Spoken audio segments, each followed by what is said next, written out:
E3 is closing in ridiculously fast, to the point that, before you know it, we will already be looking at it in our rear view mirrors, and reminiscing about how great all of the announcements were. Since we're on the cusp though, and nothing significant has actually happened around Final Fantasy just yet, we figured it would be a rather apt time to run through some of the things that we're expecting to see at this year's trade show bonanza. So, as you probably gathered from the title, that means we're going to be talking about the Final Fantasy VII Remake, Final Fantasy XVI, Final Fantasy XIV, World of Final Fantasy, Brave Exvius, and more. Now, while some of what we're going to be talking about is already confirmed, some of the predictions we're going to make may be a bit more outlandish. In keeping with our customary style though, we will of course try to provide evidence and logic behind everything we're going to discuss. So there hopefully won't be too many predictions that are just based around our inner fan that's just screaming to get out and displays almost no rational tendencies. With that in mind though, we're going to kick things off with some of the things that have already been confirmed by Square Enix. For example, we know that Square Enix will be hosting plenty of things relating to Final Fantasy XIV at this year's E3. Not only will there be a battle challenge on the show floor where successful players will win an I Beat It t-shirt, but there will also be a customary letter from the producer live, which will take place on the 12th of June at 11 AM Pacific time, 2 PM Eastern time, and 6 PM London time. Dissidia has said that he will be answering questions from the community relating to Stormblood, including the recently released patch 4.3 and some other exciting announcements.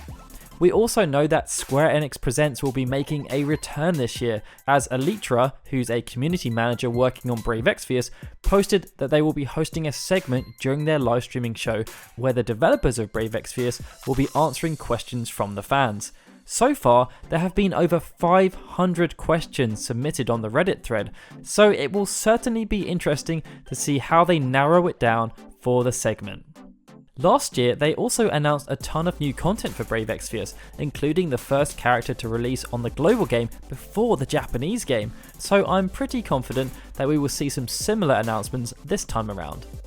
Now, despite all the fanfare around Brave Exvius, I'd say it's unlikely that we will see a similar segment for Record Keeper, as Ichiro Sama just conducted a live letter for the game alongside Yu Sasaki of DNA, and likewise, we probably won't see too much exposure for either Mobius or Opera Omnia, as they have much smaller audiences when compared to Brave Exvius, but you never know. It was a similar situation last year, where Mobius received a small amount of screen time during the first of 3 segments that featured Brave Exvius. Moving on to some predictions, well, something that's probably more likely is the appearance of the Final Fantasy XV universe.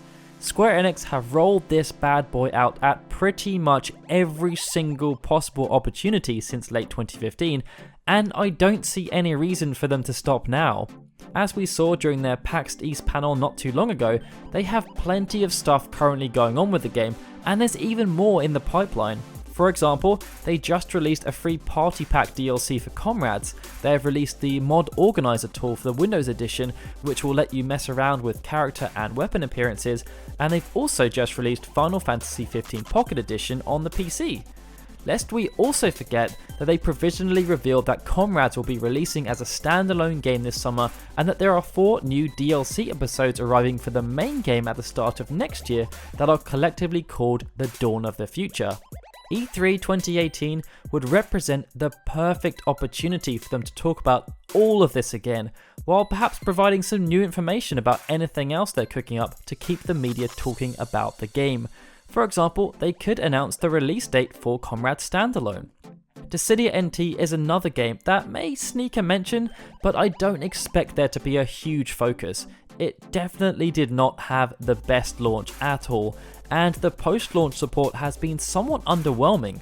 At the moment, Square Enix seem content with leaving new announcements to the Dissidia live streams that happen periodically, but we may see Dissidia NT appear elsewhere in the show, like the Twitch broadcast. there still seems to be a concerted effort by Square Enix to push Dissidia as an esport, with them actively hosting tournaments at various conventions, so E3 could be another opportunity for them to try and push this narrative. Something else that I'd say is pretty likely is a new entry into the world of Final Fantasy franchise, or at least something around this franchise. Square Enix already announced World of Final Fantasy Melee Mellow last November as an exclusive mobile title in Japan, and it released the following month.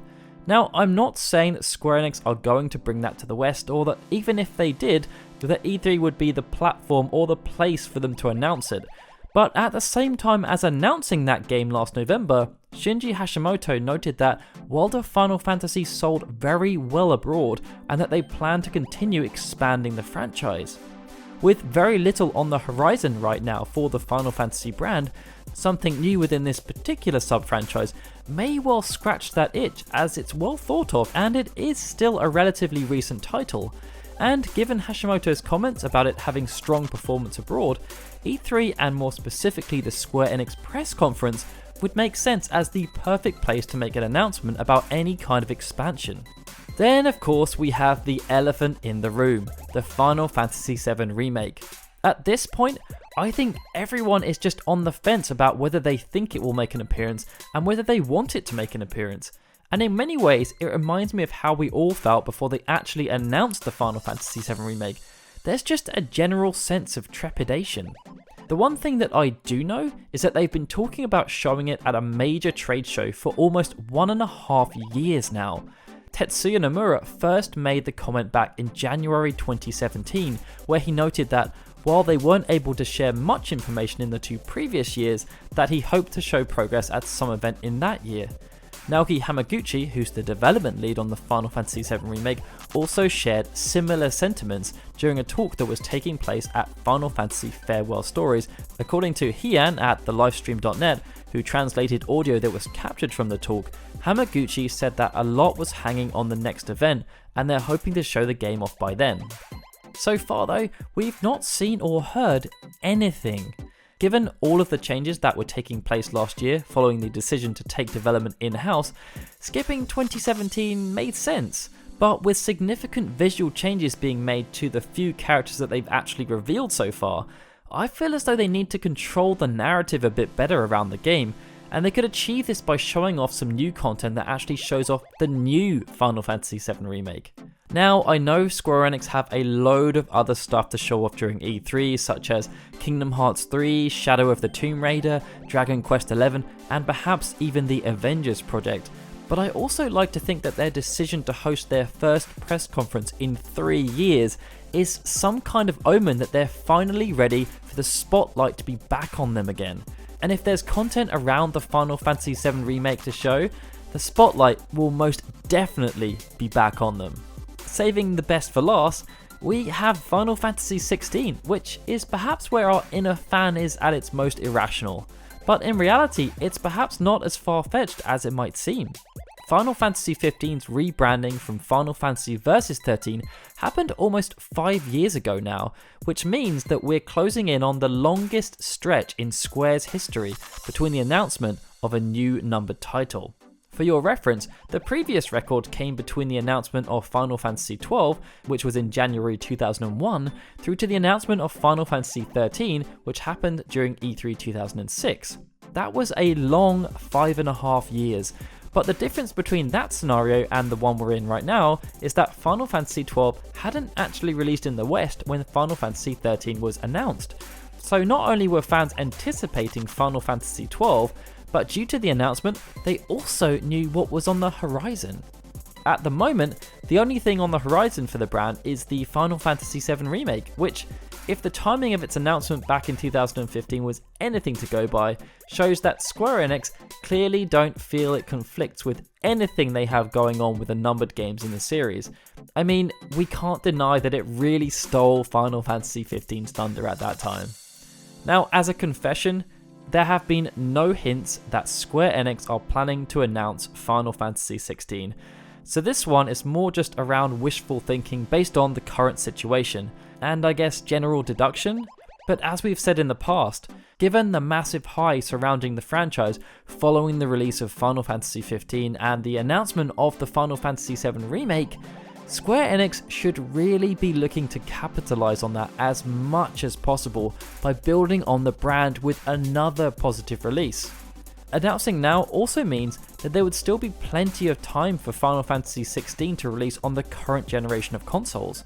Sony recently came out and said they'd expect the PlayStation 4 to be their main console until at least 2021, and if any game arrives at the tail end, it could arguably be beneficial for Square Enix, as they could then re-release it on the PlayStation 5 or the next iteration of the Xbox, as we saw at the start of this generation, where we were inundated with definitive editions of games that have released on the PlayStation 3 and Xbox 360, but needed to be resold in a slightly prettier package. As for who we think will direct Final Fantasy XVI, chances are it will either be Hiroyuki Ito or Naoki Yoshida. But as for why we think that, well, that's a video for another time when we can focus on some more classic detective work. Anyway, given the lack of hints, this one is very much unlikely, but we can dream. I do understand the general apprehension around this though, as although World of Final Fantasy, Final Fantasy XII The Zodiac Age, and Dissidia NT were announced and released in a timely manner, Kingdom Hearts 3 and the Final Fantasy VII Remake can't help but hover over us like an uncomfortable "we haven't released yet" shadow. Either way, that's you guys all up to date with everything that's confirmed for E3 2018, with some predictions thrown in for good measure. What do you think Square Enix will present at this year's show, and do you believe we'll actually see the Final Fantasy VII Remake? Let us know in the comments below, and as always, if you enjoyed this video, please hit that like button and subscribe to our channel. Also, we really hope you guys enjoy the Square Enix press conference and E3 in general. We're going to try and do recap videos for each of the days, so I guess we'll find out how accurate our predictions are soon enough. And as a side note, if you'd like to become a Patreon supporter and help this channel to grow, please head over to patreon.com/FFUnion. These awesome folks have already chosen to support the channel, and we are so appreciative. Alright guys, thank you so much for watching this video. This is Daryl signing out. Again, I hope you guys enjoy E3, and we will see you soon for more Final Fantasy videos.